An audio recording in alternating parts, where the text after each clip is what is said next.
আসসালামু আলাইকুম dear viewers. আজ আমি একটি ক্লাস করব। এই ক্লাসটি হলো উইথ এ ভিউ টু। এই উইথ এ ভিউ টু ব্যবহার করে আমরা কিভাবে অসংখ্য বাক্য তৈরি করতে পারি। তাহলে প্রথমেই জেনে নেওয়া যাক যে উইথ এ ভিউ টু এর অর্থটা কি। উইথ এ ভিউ টু এর অর্থ হচ্ছে উদ্দেশ্য বা জন্য।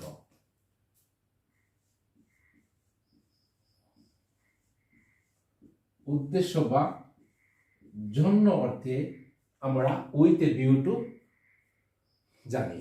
উইথ এ বিউটি এর অর্থটা হচ্ছে উদ্দেশ্য বা জন্য। তাহলে কোনো কিছুতে উদ্দেশ্য বোঝাতে বা জন্য বোঝাতেই আমরা উইথ এ ভিউ টু।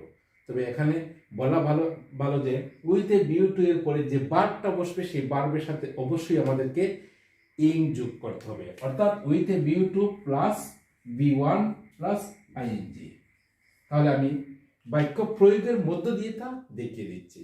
যেমন আমি বললাম I went to Sylhet. I went to Sylhet with a view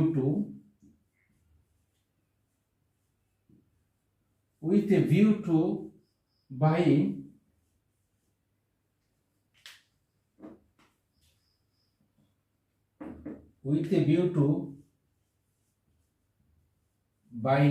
a car.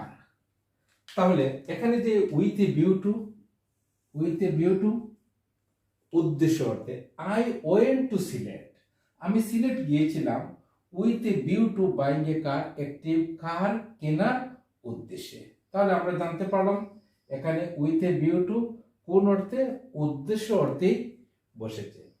আমি আরেকটি উদাহরণ দেব। যেমন বললাম I went to America. I went to America with a view to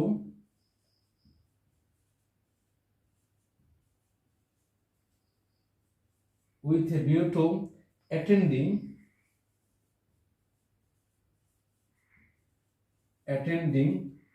the seminar.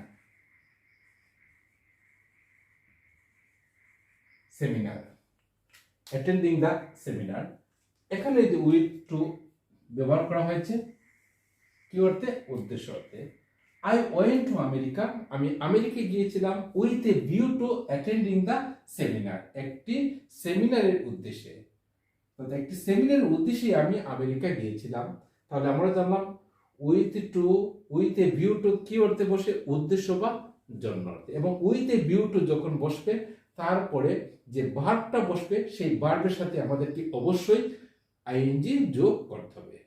আর এখানেই ধন্যবাদ সবাইকে। আসসালামু আলাইকুম।